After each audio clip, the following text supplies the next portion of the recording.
fils d'Élisée, il était aussi appelé, bien-aimé, à des grandes choses. Il était appelé à continuer à poursuivre le ministère d'Élisée. Je crois que, bien-aimé, Géhazi, il avait été appelé par Dieu. Il avait, bien-aimé, une grande destinée avec Dieu.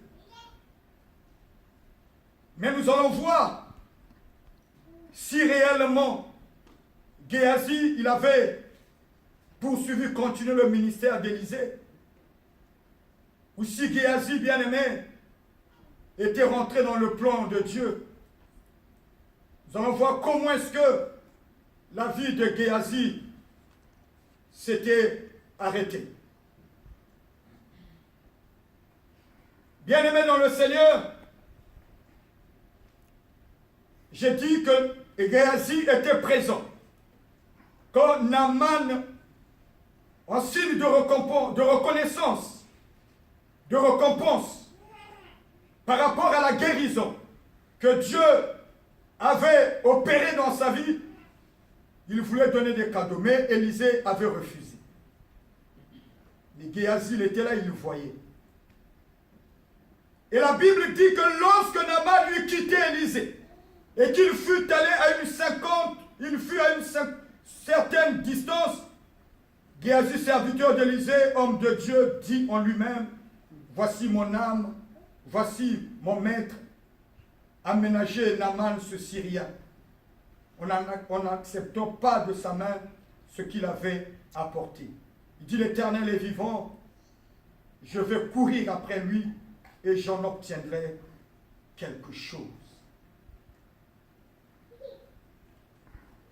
Et Géhazi courut après Naaman. Naaman, le voyant courir après lui, descendit de son char pour aller à son rencontre et dit, tout va-t-il bien? Il répondit, tout va bien. Mon maître m'envoie te dire, voici, il vient d'arriver chez moi 2 jeunes gens de la montagne d'Éphraïm, d'autres les fils des prophètes. Donne pour eux, je te prie, 1 talent d'argent et 2 vêtements de rechange. Naaman dit, consent à prendre 2 talents. Il le pressa et il serra 2 talents d'argent dans 2 sacs, donna 2 habits de rechange et les fit porter devant Géhazi par 2 de ses serviteurs. Arrivé à la colline, Géhazi les prit de leurs mains et les déposa dans la maison. La Bible dit après que Naaman eut quitté Élisée, il était à une certaine distance. Géhazi se dit au-dedans de lui, non, si mon maître a épargné cet homme, n'a voulu rien prendre de la main de ce Syrien, ce païen, moi je veux aller derrière lui, je veux courir derrière lui, et j'obtenais quelque chose de lui. Et il a poursuivi Naaman. Et il est allé vers Naaman. Il est allé mentir à Naaman. Il a dit, mon serviteur m'envoie vers toi. Bien-aimé dans le Seigneur, j'aimerais ce matin dire que sous le soleil, il n'y a rien de nouveau. Sous le soleil, bien-aimé, il n'y a rien de nouveau. Nous avons lu le texte. Est-ce que Élisée avait envoyé Géhazi pour suivre Naaman? Non. Mais Géhazi s'est présenté devant Naaman et a dit, mon maître m'envoyait vers toi. Bien-aimé, qu'est-ce que je veux dire ce matin? Bien-aimé dans le Seigneur, c'est ce qui se passe aussi aujourd'hui dans les églises.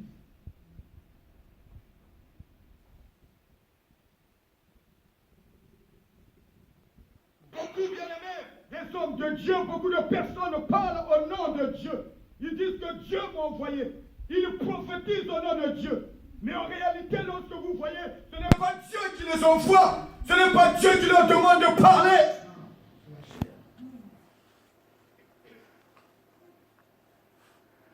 Ils parlent au nom de Dieu. Ils Il parle au nom de l'Éternel.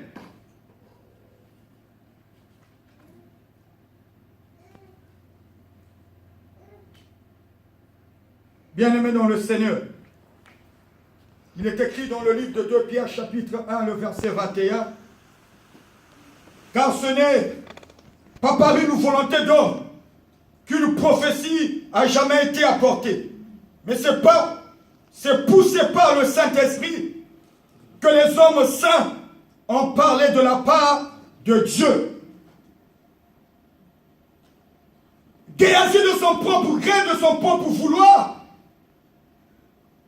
parce qu'il avait vu les riches présents, parce qu'il avait vu l'argent, parce qu'il avait vu les cadeaux, il avait résolu dans son propre cœur de suivre Naaman. Mais il arrive devant Naaman et dit, mon serviteur, mon maître, mon roi. Non. Il est allé mentir au nom de son maître. Et je dis ce qui se passe dans les assemblées, dans les églises.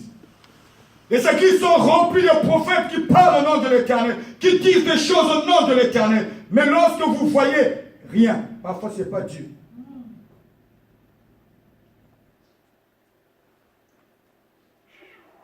Mais la Bible dit que ce n'est pas par une volonté d'homme qu'une prophétie n'a jamais été apportée, mais c'est poussé par le Saint-Esprit que les hommes saints ont parlé de la part de Dieu.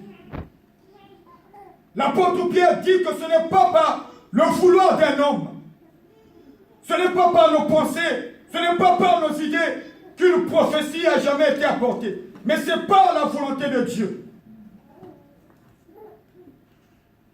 Mais il va plus loin, il ne s'arrête pas là. Il dit que les hommes saints ont parlé de la part de Dieu. Il parle des hommes saints. Ce qui veut dire, bien-aimé dans le Seigneur, que Dieu n'utilise pas n'importe quelle bouche.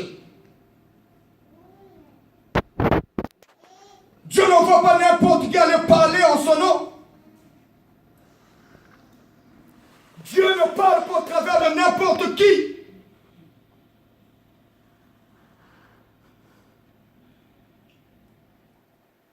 Les hommes saints. C'est-à-dire que les hommes qui marchent dans la sainteté, dans la piété, les hommes qui craignent Dieu, les hommes qui ont une haute considération pour Dieu, les hommes qui font la volonté de Dieu, les hommes qui sont mis à part. C'est par eux que Dieu parle. C'est eux que Dieu utilise, bien-aimés dans le Seigneur.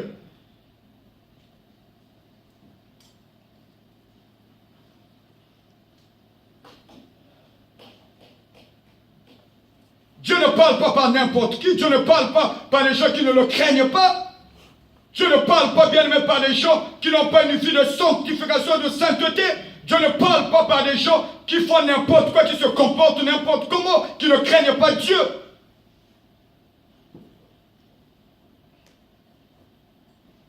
Mais c'est vrai, il peut arriver que Dieu, dans certains cas, dans sa souveraineté, parce qu'il est souverain Dieu, il fait ce qui lui est agréable, ce qui lui semble bon. Il y a des fois, il y a des moments, il peut utiliser n'importe qui.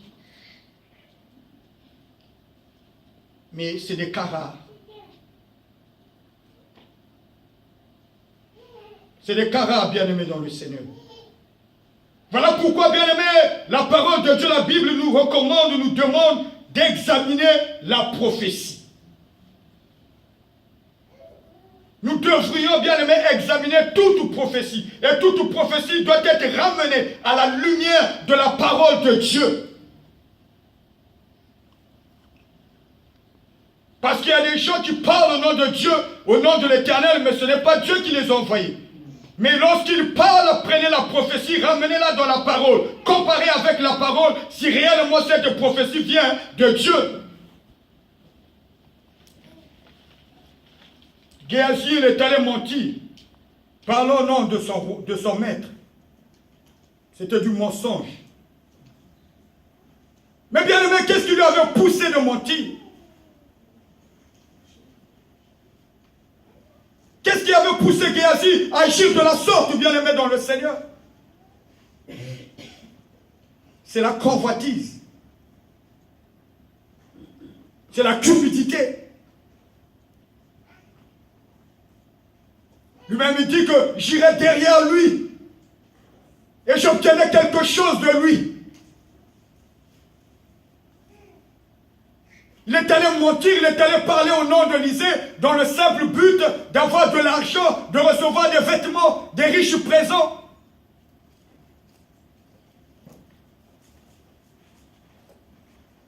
C'est ce qui se passe aussi dans les églises. J'ai dit que les églises sont remplies de prophètes qui parlent, qui prophétisent au nom de l'Éternel, qui disent des choses au nom de Dieu. Tout ça dans le simple but, bien-aimé, d'obtenir des gains, de soutirer de l'argent aux gens, de s'enrichir, d'escroquer les gens.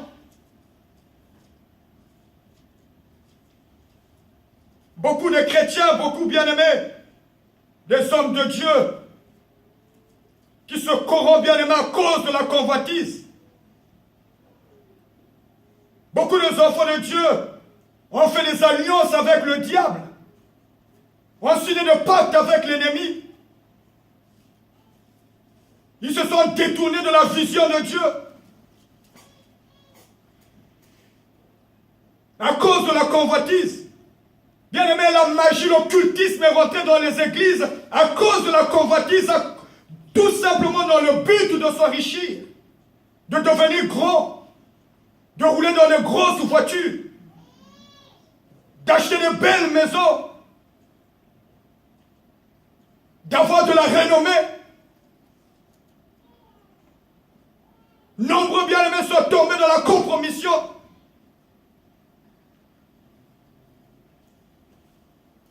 Mais bien-aimés dans le Seigneur ce matin,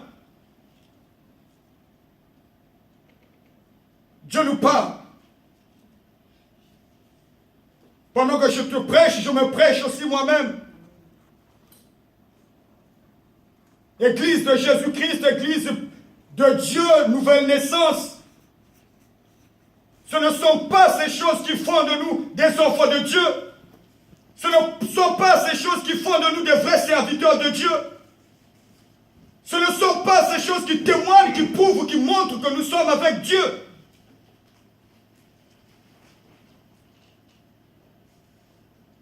Paul, dans le livre de 1 Corinthiens, le chapitre 15, le verset 19, l'apôtre Paul dit, si c'est dans cette vie seulement que nous espérons en Christ, nous sommes les plus malheureux de tous les hommes.